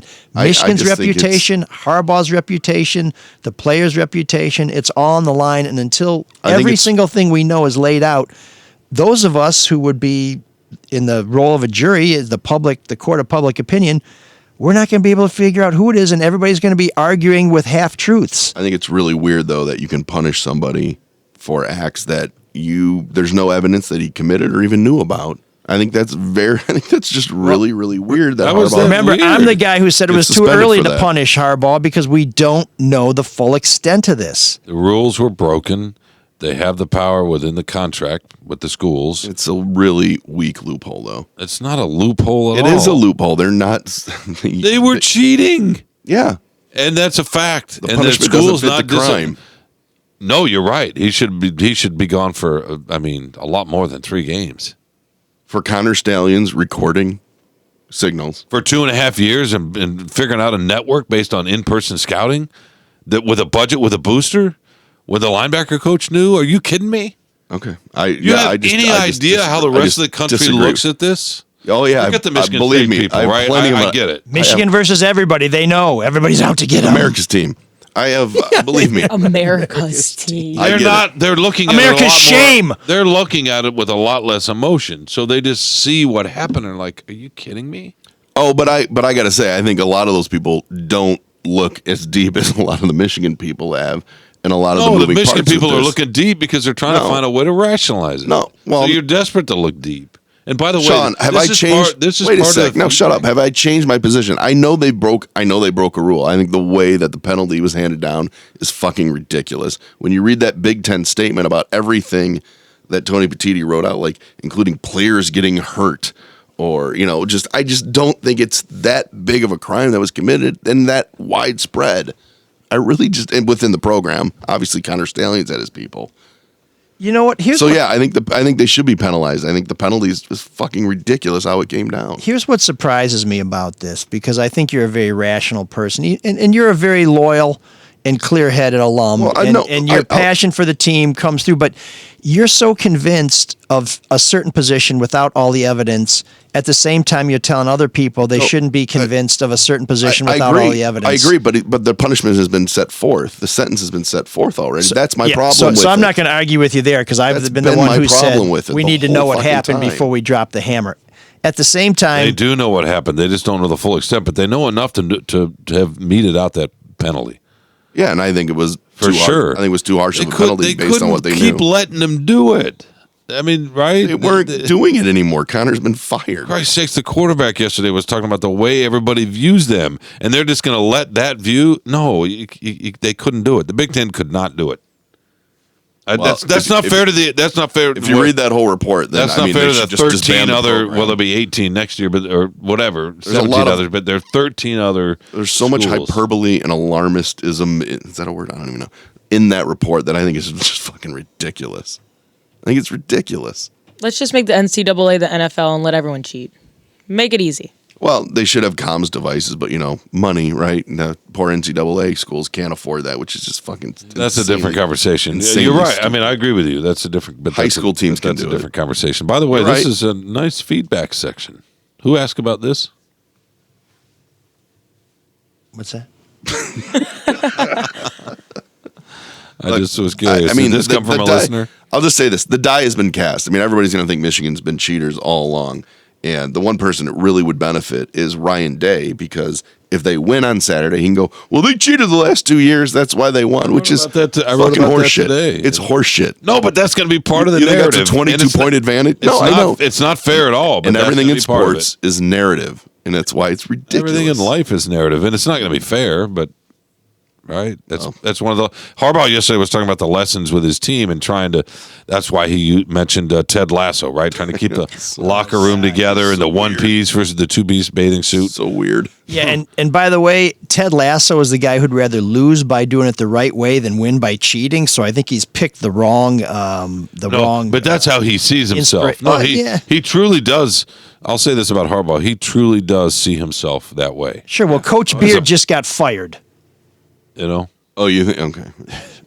You think Stallions is that important? No, I meant Partridge. Oh, Partridge. You think Partridge is that important? No, he just has a beard. Next week it'll be the DC. Oh, he does, yeah. Next week it'll be the DC, and Marc is like, "Yeah, you think the defensive coordinator is that important?" Well, if there's information about it, yeah. But so far there hasn't been. Who's the Roy Kent of Michigan's Ted Lasso? Is it Ono coming out there talking? Did y'all watch Ted Lasso? Or is that an old people show? No, I love Ted Lasso. It'd be Mike Hart. Yeah, a little He's got to bit. be a former player. Former player, yeah. Yeah, but he hasn't been outspoken on this, has he? Hart? Yeah. No, he hasn't really said it. But Roy Kent doesn't talk either. No, that's true. He's but a man you of know few when words. he's there. Yeah. So I think Mike Here, Hart he's is there. apt. He's every. Yeah, he's Roy Kent. He's Roy Kent.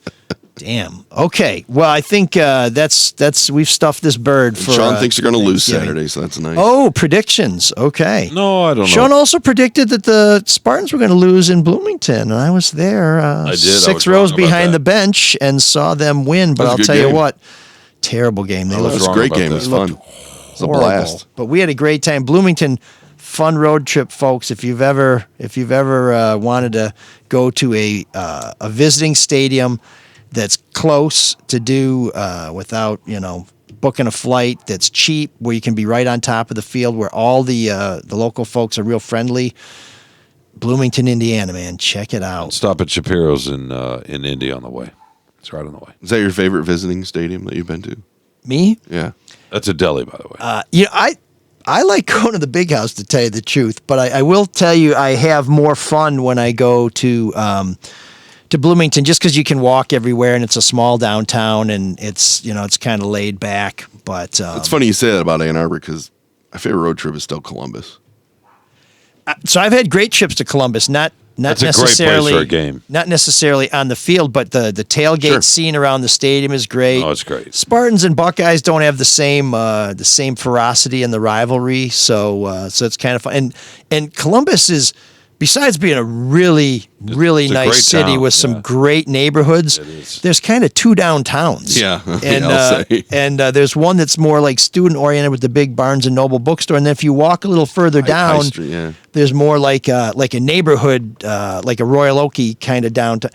Columbus is a great road trip, but in general, with the exception of last year, if you're a fan of Michigan or Michigan State, you're going to go there and see your team get squished. But that's changing. All right. Anything else, Sean? No, it's been fun. Thank you. Have a good Thanksgiving. You too. Callie, good to see you again. Yes. Al, Welcome Thanks for aboard. coming, have Callie. you on Thanks board. for having me. Thanks, Al. For having me, I appreciate it. And I hope I'll see you Wednesday at the Magic Bag for the Smiths United show, or on Friday at Thomas McGee's Sporting House and Whiskey Bar for the pregame on the Michigan State Penn State game. And until next week, Cyrus, take us out. Can you dig that? Can you dig it? Can you dig it? Why do you need to wreck this city? Because it's wreckable. How many yachts can you water ski behind? When does it all end? We make the rules, pal. Don't cross Kwame. He'll crush you. I showed you how the system works, the value of information, how to get it. I gave you Your text messages! I gave you everything. Stick around, pal. I still got a lot to teach you.